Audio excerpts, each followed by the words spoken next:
ان کے لب رنگی کی نچھاور تھی کہ جس نے پوچھتے ہیں کیا تعویذ پہننا جائز ہے یا شرک ہے، اور بعض لوگ اس کو شرک بتاتے ہیں، اور ساتھ میں ایک حدیث پاک بھی پیش کرتے ہیں کہ نبی اکرم صلی اللہ علیہ وسلم نے اس کو پہننے سے سختی سے منع فرمایا ہے، اور فرمایا کہ تعویذ شرک ہے، لہٰذا اس سے بچنا چاہیے، اور اس میں ہر قسم کا تعویذ موجود ہے۔ تو سب سے پہلے تو یہ جو آپ نے کہا کہ کچھ لوگ کہتے ہیں کہ تعویذ پہننا جو ہے شرک ہے، تو میں آپ سے عرض کروں کہ جو لوگ وہ کہتے ہیں در حقیقت تو وہ انسان کی کھال کے اندر ہیں تو کچھ اور ہی، اور جو وہ لوگ کہتے ہیں یعنی آپ صاف الفاظ سے کہیں تو وہابی وغیرہ کے تعویذ پہننا شرک ہے۔ تو اس زمین پہ اگر کوئی سب سے بڑی بے وقوفوں کی جماعت ہے تو وہ واقعی میں اہل حدیث اور وہابیوں کی ہے، جو واقعی نام کے صرف اہل حدیث ہیں۔ اصل یہ ہے کہ وہ ہر چیز کو نام کے ساتھ تلاش کرتے ہیں قرآن حدیث میں، یہ ان کی سب سے پہلی بے وقوفانہ حرکت ہے۔ دوسرا یہ ہے کہ اگر حدیث پاک کے اندر یا قرآن میں جس چیز کی اجازت موجود ہوتی ہے، اگر وہ قاعدے کے طور پر موجود ہے، یعنی وہ ایک اصل کے طور پر موجود ہے، تو وہ صرف اس کو اتنا ہی سمجھتے ہیں، اس کے آگے کا اس کو نہیں سمجھتے۔ مثال کے طور پہ ابھی کیا ہے کہ ایک بے وقوفوں کا ایڈوکیٹ ہے، تو وہ ایک چینل کے اوپر ایصال ثواب کے بارے میں کسی نے سوال کیا تھا کہ جیسے ہم لوگ یہ قرآن خوانی وغیرہ کرتے ہیں، مسجد سے بچوں کو بلا کر ایک جگہ قرآن پاک پڑھتے ہیں اور پھر اس کا ایصال ثواب مردوں کو پہنچاتے ہیں، تو کیا اس کی اصل ہے یا نہیں؟ تو اس نے اس بات کو تو قبولا کہ ہاں ایصال ثواب کر سکتے ہیں، لیکن صرف اتنا جتنا حدیث پاک میں ہے، یعنی جن آیتوں کا، جن صورتوں کا یا جن طریقوں کا حدیث پاک میں ایصال ثواب کہا گیا صرف وہ کر سکتے ہیں۔ لہٰذا ایسی کوئی حدیث نہیں ملتی بخاری کے اندر یا صحیح حدیث کے اندر کہ جس کے اندر قرآن پاک اس طرح مجمع کے اندر بیٹھ کے پڑھا گیا ایصال ثواب کیا ہو۔ سب سے پہلے سوال تو یہ ہے کیا اس دور کے اندر قرآن پاک ہارڈ کاپی میں پرنٹڈ ہو چکے تھے، یعنی یہ جو دستی کاپی آج موجود ہے، تو ایسے قرآن پاک تھے جو اس ٹائم پہ اس طریقے کی قرآن خوانی ہوتی یہ نہیں ہوتی؟ تو یہ تو کم سے کم عقل کا اندازہ لگانا چاہیے کہ جب نبی اکرم صلی اللہ علیہ وسلم نے کسی چیز کی مثال کے طور پہ اجازت دی، مثلا یہ کہ اگر حضور اکرم نے کوئی ایک آیت پڑھ کے ایصال ثواب کرا، تو اس کا مطلب یہ نہیں ہوتا کہ وہ آیت ہی ایصال ثواب کی جائے گی۔ اس سے مراد یہ ہے کہ انہوں نے جائز ہونے کی دلیل دے دی کہ اب آپ قرآن پاک سے جو آیت کو پڑھیں اس طرح ایصال ثواب کر سکتے ہیں۔ اسی طریقے سے وہ جو کنویں والی مثال ہے حدیث میں، تو وہ صرف ایک مثال ہی کے طور پہ ہے۔ یہاں ایک سب سے بڑا اعتراض یہ بھی کیا جا سکتا ہے کہ اگر وہ یہ کہتا ہے کوئی بھی وہابی کہ جتنا قرآن کے اندر ہے صرف انہی چیزوں کا ایصال ثواب کیا جائے گا، تو قرآن میں ایصال ثواب کی ایک قسم کنواں کھدوانا بھی ہے، تو کیا اس دور کے اندر ایصال ثواب کے لیے کوئی وہابی کنواں کھدوائے گا، یا کنواں کھدوا سکتے ہیں اس ٹائم میں یا نہیں کھدوا سکتے؟ اگر نہیں کھدوا سکتے تو ایصال ثواب کی دوسری صورتیں کیا ہو سکتی ہیں؟ یہ تھوڑی سوچنے والی بات ہے۔ ٹھیک اسی طرح بہت سی آیتوں کا اور احادیث مبارکہ کا جو مفہوم ہوتا ہے وہ ہوتا ہے کفار عرب کی طرف، یعنی وہ آیتیں نازل ہوتی ہیں کافروں کے اوپر، لیکن اس کے احکام کو یہ وہابی جو لاد دیتے ہیں وہ لاد دیتے ہیں مسلمانوں کے اوپر۔ اب جیسے یہی حدیث پاک لیں آپ تعویذ کے بارے میں کہ جو فرمایا حضور اکرم صلی اللہ علیہ وسلم نے تعویذ کو شرک، تو اس حدیث پاک کو یہ مسلمانوں کے جائز تعویذ کے اوپر لا کر جو ہے وہ لاد دیتے ہیں۔ صحیح مسلم کے اندر ایک حدیث روایت ہے، حضرت انس رضی اللہ تعالیٰ عنہ فرماتے ہیں کہ نبی اکرم صلی اللہ تعالیٰ علیہ وآلہ وبارک وسلم نے ہمیں نظر بد سے، پھوڑے پھنسی سے اور زہریلے جانور اگر ڈنک مار دے، ان سب صورتوں میں ہمیں دم کرنے کی اجازت دی ہے۔ تو اس سے مراد یہ نہیں ہوتا کہ اب صرف پھوڑے پھنسی اور نظر بد اور اگر کوئی ڈنک مار دے اسی پر پڑھ کر کوئی چیز دم کری جائے گی۔ اس سے مراد یہ ہے کہ یہ معاملے پیش آئے تو حضور اکرم نے ان پہ دم کرنے کی اجازت دی، تو مطلب یہ ہوا کہ اس کے علاوہ بھی اگر کوئی معاملے پیش آئیں گے تو دم کرنے کی اس میں بھی اجازت ہوتی ہے۔ لہٰذا یہ حدیث پاک صحیح مسلم کی حضرت انس سے جو روایت ہے رضی اللہ تعالیٰ عنہ، یہ دلیل ہے کہ دم وغیرہ، تعویذ وغیرہ یہ سب چیزیں جائز ہیں، اور خود حضور اکرم صلی اللہ تعالیٰ علیہ وسلم بھی دوسری دعاؤں کو پڑھتے تھے، یعنی سورہ ناس کے، سورہ فلق اور ناس کے نازل ہونے سے پہلے پھر ان دونوں کو پڑھنے لگے۔ اور یہ جو حدیث پاک صحیح مسلم کی ہے، اس کے اندر شیخ عبدالحق محدث دہلوی رحمۃ اللہ تعالیٰ علیہ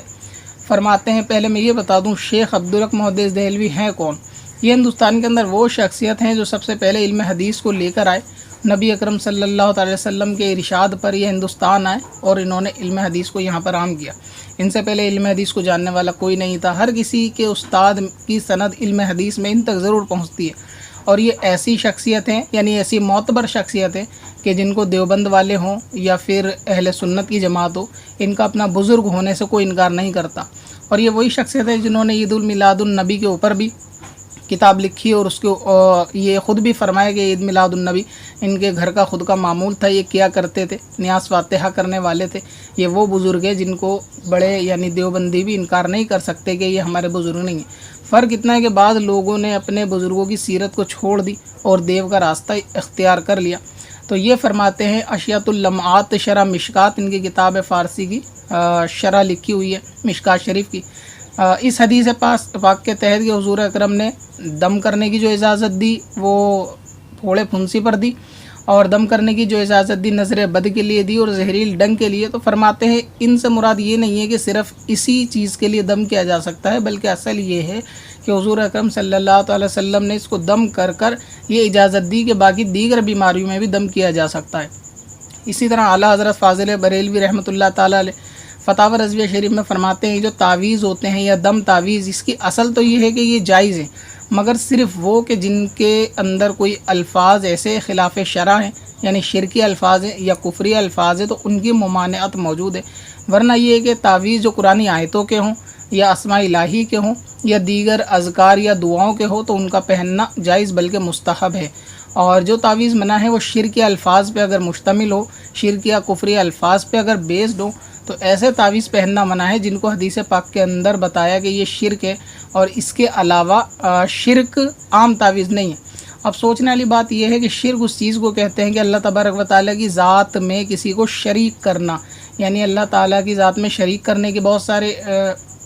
طریقے ہو سکتے ہیں۔ بظاہر بھی آدمی بول دے گا کہ میں کسی کو خدا کے برابر سمجھتا ہوں، یا پھر خدا کے مثل طاقت والا سمجھتا ہوں، یا خدا کے مثل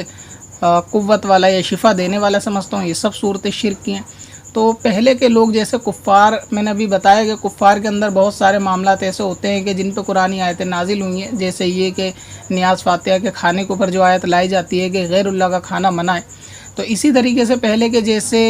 جو کافر ہوتے تھے اسلام لانے سے پہلے، تو ایسے کے دور میں ان کے ہر چیز کے لیے ایک الگ الگ بت ہوا کرتے تھے۔ شفا دینے والا ان کا بت الگ ہوا کرتا تھا، اناج میں برکت دینے والا ان کا بت، یہ ان کے تصور وقول ان کے الگ ہوا کرتا تھا، اور اولاد دینے والا بت الگ ہوا کرتا تھا، بارش برسانے والا۔ تو اسی چیز کے لیے اگر وہ کافر لوگ اپنے اس طریقے کے تعویذ پہنتے تھے تو وہ دور جہالت چلتا چلا آتا تھا۔ اسلام لانے کے بعد بعض صحابہ کے بہت سارے عمل ایسے تھے جو اس دور کے عمل، اس ٹائم کے جو عمل تھے وہ آگے تک چلتے چلے آئے۔ پھر حضور اکرم صلی اللہ تعالی وسلم نے اس کو منع فرما دیا، لہٰذا وہاں جو تعویذ سے منع فرمایا وہ اسی قسم کے تعویذ تھے جو کفریہ اور شرکیہ تھے، نہ کہ یہ کہ قرآن پاک کے تعویذ ہوں یا قرآن آیتوں کے تعویذ ہو کہ جن سے دم کرنا یا پھر کسی بیماری میں دم کرنا یہ منع ہو۔ اور یہ کہنا کہ صرف جو حدیث کے اندر اجازت ہے اتنا ہی کر سکتے ہیں، یہ تو سب سے بڑی جاہلانہ بات ہے، کیونکہ دین تو قیامت تک کے لیے ہے، اور ایسے بہت سارے معاملات آئیں گے۔ دنیا جب تبدیل ہوگی، ایسی ٹیکنالوجی ہو یا پھر دور کے حساب سے بہت ساری چیزیں ہوں گی کہ جن کے احکام صراحت کے ساتھ بالکل قرآن حدیث میں نہیں ملیں گے، مگر یہ کہ علماء کے قیاس سے یا پھر قرآن حدیث کی روشنی میں ہی ان کو نکالا جائے گا۔ اب ایک سوچنے والی بات یہ بھی ہے کہ یہ اہل حدیث طبقہ جو ہے وہ سب سے زیادہ اس چیز کو کہتے ہیں کہ ہر چیز میں صحیح حدیث تلاشتے ہیں۔ تو یہاں سب سے پہلا سوال یہ اٹھتا ہے کہ ایسی کون سی ایک حدیث ہے بخاری کی یا ضعیف سے ضعیف بھی کہ جس کے اندر کسی صحابہ نے صحیح حدیث کا یعنی صحیح حدیث طلب کی ہو۔ یہ نبی اکرم صلی اللہ تعالی وسلم نے کوئی بات صحابہ کے سامنے عرض کی اور صحابی نے بدلے میں اس کو ویریفائڈ کرا ہو کہ یہ صحیح ہے یا ضعیف ہے۔ یہ قسمیں تو حدیث کے اندر موجود ہی نہیں ہیں کہ صحیح کون سی اور ضعیف کون سی ہے۔ اگر انہوں نے یہ قسمیں محدثین سے لی ہیں، یعنی یہ کہنا جو یہ چوزے سیکھے ہیں کہ یہ صحیح ہے، یہ ضعیف ہے، یہ حسن ہے، یہ سیکھے ہیں محدثین کی اصطلاح سے، تو اگر یہ محدثین سے سیکھیں تو ظاہر ہے کہ انہوں نے ان کی تقلید کی ہے۔ تو تقلید کو شرک بتانے والے خود بھی شرک میں مبتلا ہیں کہ بغیر تقلید کے یہ اس چیز کو نہیں کر سکتے۔ دوسری بات یہ ہے کہ یہ کہتے ہیں کہ حضور اکرم صلی اللہ تعالی وسلم نے جو کام کیا صرف اتنا ہی کام ہوگا۔ تو یہاں ایک دوسرا سوال یہ ہے کہ جو کام نبی اکرم صلی اللہ تعالی علیہ وسلم نے کیا ہے وہ آپ تک پہنچا کیسے؟ وہ ظاہر ہے کہ صحابہ سے پھر تابعین سے تابعین سے پہنچا ہے، بزرگان دین سے پہنچا ہے۔ اب انہوں نے جس امام بخاری کی حدیث کو پکڑ رکھا ہے کہ ہر چیز کو صحیح بخاری کے اندر لاتے ہیں، تو یہاں پہ یہ کس طرح یہ دلیل ہے کہ جو صحیح بخاری کے اندر چیز لکھی ہوئی ہے یہ وہی ہے کہ جو نبی اکرم صلی اللہ علیہ وسلم نے کام کیا ہے؟ اس چیز کی ان کے پاس کوئی اصل دلیل اپنی عقل سے بالکل موجود نہیں ہے۔ حقیقت یہ ہے کہ جو صحیح بخاری میں لکھا ہے کہ حضور نے یہ کام کیا ہے، انہوں نے اس کو مان لیا۔ تو امام بخاری کی حدیث میں لکھی ہوئی حدیث کو یہ مان لینا کہ نبی نے یہ کام کیا ہی ہے، یہ اصل میں تقلید ہے۔ یہ بھی ایک تقلید ہی کی صورت ہے، تقلید کے علاوہ کوئی چارہ کار نہیں ہے۔ اگر یہ تقلید کو شرک کہتے ہیں تو ان کے سارے کام تقلید ہی سے ہوتے ہیں۔ بخاری کو ماننا بھی ایک تقلید ہے کہ امام بخاری نے کہا کہ حضور نے ایسا کہا تو انہوں نے مان لیا حضور نے ایسا کہا۔ ان کی خود کی تحقیق تو ہو ہی نہیں سکتی کیونکہ یہ اس دور میں نہیں تھے۔ تو یہ کہنا کہ تعویذ پہننا شرک ہے، حضور نے یہ فرمایا، تو حضور نے جو حدیث پاک کے اندر فرمایا ہے اس کی شرح بھی پڑھ لینی چاہیے عوام الناس کو کم سے کم۔ اور جو آیت وہابی کسی ایسے مستحبات کے اوپر لاتے ہیں جو اہل سنت میں رائج ہیں اور وہ اس کو خلاف کوئی آیت پیش کرتے ہیں تو ضرور اس کی تفسیر بھی پڑھ لینی چاہیے۔ آج کل کیا ہوتا ہے کہ لوگوں کے اندر ایک ٹرینڈ سے چل جاتا ہے، کوئی بھی ہوتا ہے اگر وہ انگلش میں تقریر کرتا ہے یا اس کے فالوور زیادہ ہے تو وہ اس کو بہت بڑا یعنی قابل سمجھنے لگتے ہیں۔ اب دیکھیں اس کے پیچھے 56 ملکوں کی پولیس پڑی ہوئی ہے، ڈاکٹر کافر نائک اس کا کیا حال ہے۔ پہلے یہ بھی اسی طرح اسٹیج پہ کھڑے ہو کے ورڈس نمبر چیپٹر نمبر کرا کرتا تھا۔ آج اس کو جو ہے نا یعنی ہندوستان کے اندر پناہ بھی نہیں مل رہی ہے۔ یہ اللہ تعالیٰ کا ایک قسم کا عذاب ہی ہے۔ اب اس کا ایک چھوٹا بھائی آیا ہے وہ مجرموں کا ایڈوکیٹ، اب اس نے بھی یہی صورت حال کر رکھی ہے۔ کچھ دن بعد یہ بھی بھاگا پھرے گا، اس کو بھی 56 ملکوں کی پولیس تلاش کرے گی اور یہ ہندوستان سے باہر نکل جائے گا۔ تو کسی بھی حدیث کو اگر وہابی آپ کے سامنے لے کر آتے ہیں تو علماء سے پہلے اس کی شرح پوچھنی چاہیے۔ اگر وہ قرآن کی آیت لاتے ہیں تو اس کے پیچھے کی تفسیر پوچھنی چاہیے۔ مفہوم کچھ ہوتا ہے، اس کو بیان کچھ کیا جاتا ہے۔ جس طرح قرآن کی آیتوں میں ناسخ اور منسوخ موجود ہوتا ہے، ٹھیک اسی طرح حدیث پاک کے اندر بھی ناسخ اور منسوخ موجود ہوتا ہے۔ لہٰذا بعض حدیث کیا کہتی ہیں اور اس کا مفہوم کیا ہوتا ہے اور وہ کس مقام پر بیان کرنے والی ہوتی ہیں، یہ پیچھے کی شرح پڑھنے سے ہی معلوم چلے گا۔ ورنہ آج کل کے یہ جو اہل حدیث طبقہ ہیں یا ان کے جو فالوور ہیں، یہ اصل میں کیا ہے کہ گوگل کے مقلد ہیں، گوگل کرا اور حدیث نکالی اور یہ حدیث کے اندر حضور نے یہ فرمایا، اس کا بیک گراؤنڈ بھی معلوم نہیں ہوتا۔ اب ایسے تو حدیث کے اندر حضور اکرم صلی اللہ علیہ وسلم نے بخار کی حالت میں غسل کرنے کے لیے بھی فرمایا ہے، تو کیا ہندوستان میں بخار کی حالت میں کوئی غسل کرتا ہے؟ اور یہ کہتے ہیں کہ ہم سارے کام وہی کرتے ہیں جو صحابہ نے کیا، اس کے علاوہ دوسرے کوئی کام نہیں کرتے۔ تو میرا ایک چھوٹا سا بھی اہل حدیث سے سوال ہے، کیا وہ روایت یاد نہیں ہے کہ جب ایک صحابی کھیت میں کام کر رہے تھے اور ان کو جیسے ہی خبر ملی کہ حضور اکرم صلی اللہ تعالیٰ علیہ وسلم کا وصال ہو گیا تو انہوں نے اللہ تعالیٰ سے دعا کی کہ ان کی دونوں آنکھوں کی روشنی چلی جائے، یعنی اب ان کی آنکھیں کسی کام کی نہیں ہیں ان کے۔ تو میں پوچھنا یہ چاہتا ہوں کہ اب حضور اکرم کا وصال ہوئے ہوئے تو بہت ٹائم ہو گیا، تو تم لوگوں کی آنکھیں اب تک سلامت کیوں ہیں؟ اگر وہی کام کرنا ہے جو صحابہ اکرام کرتے تھے تو وہ تو حضور جب وفات کر گئے انہوں نے اپنی آنکھیں جانے کے لیے دعا کر لی، تو آپ لوگ بھی اپنی آنکھیں پھوڑ لیجئے کیونکہ حضور اکرم تو اب حیات نہیں ہے۔ تو آپ اگر صحابہ والا کام کرتے ہو تو آپ کو چاہیے کہ صحابہ کے اس عمل کو کرتے ہوئے دونوں آنکھیں اپنی پھوڑ لو، کم سے کم امت کو تھوڑا آپ کے شر سے تھوڑی حفاظت تو ہو جائے۔ تو اس لیے اگر صحابی والے کام کرنے تو بہت سارے صحابی والے کام ہیں کہ جو آپ کے باپ دادا نہ کر سکتے ہیں نہ کبھی سوچا ہے، صرف یہ کہ گمراہیت پھیلانے کے، جو کہ آپ کے بزرگ حضرت ابلیس کرتے چلے آئیں، ان کے فالوور ہی ہو آپ، کہ ان کے نقش قدم کے اوپر ہی چلتے ہو آپ سارے معاملات یہ کرتے ہو۔ لہٰذا یہ جو شرک کی حدیث آپ نے سوال کے اندر بتائی ہے، اس کا میں نے بیک گراؤنڈ بتا دیا کہ کفریہ شرکیہ الفاظ کے اوپر اگر کوئی تعویذ ہوگا تو وہ منع ہوگا، باقی قرآن پاک میں جائز تعویذ ہوگا تو بالکل جائز ہوگا۔ دوسرا یہ کہ کس فیض ایڈوکیٹ ہو یا اس قسم کا کوئی سا بھی جاہل ہو، ان کے چینل کو سبسکرائب کرنے کی پہلی بات تو اہل سنت کی عوام کو بالکل بھی ضرورت نہیں ہے کہ ان کے چینل کو سبسکرائب کرا جائے۔ بد مذہب کا بیان سننا، ان کی تقریر سننا یہ اشد حرام ہے۔ بالکل اس چیز کا خیال کرنا چاہیے۔ لوگ کہیں سے بھی کوئی بھی چیز ہوتی ہے اس کو آج کل انٹرنیٹ پہ لینے کی کوشش کرتے ہیں کہ وہ عقیدے کا صحیح ہے یا نہیں۔ یعنی حال ایسا ہے کہ اگر کوئی یہ کہہ دے کہ جی میں نبی ہوں، نبی ہونے کا دعویٰ کرے قادیانی، اور وہ بھی اپنے چینل پہ بیان کرے، تو اہل سنت میں بہت سارے ہوں گے کہ اس کے فالوور بھی ہوں گے اور کہیں گے جی وہ صحیح بات بتا رہا ہے۔ صحیح بات تو ایسا آج کل بہت سارے لوگ، چور بھی بہت سے معاملوں میں صحیح بات بتا دیتا ہے، تو اس کا مطلب یہ نہیں کہ اس کو فالو کیا جائے گا۔ تو اس قسم کی باتوں کو دیکھ لینا چاہیے۔ تعویذ وغیرہ کے شرک یا نیاز فاتحہ کی جو باتیں بیان کرتے ہیں، میں نے بیک گراؤنڈ اس کا بیان کر دیا کہ اصل کیا ہوتا ہے کہ حدیث کے اندر صرف اس کا قاعدہ موجود ہوتا ہے، اس قاعدے کے اوپر آپ آگے چل کے تبدیل بہت سارے کام خود کر سکتے ہو۔ مثال کے طور پہ اگر میں ایک چھوٹی سی مثال دوں کہ جو کام صحابہ نے نہیں کیا، نبی نے کیا، وہ کام جائز نہیں ہے۔ اگر میں کہتا ہوں کہ میں ظہر کی نماز کے بعد 1 سپارہ روز پڑھنا چاہوں تو کیا یہ میرا پارہ پڑھنا جائز ہوگا یا ناجائز ہوگا؟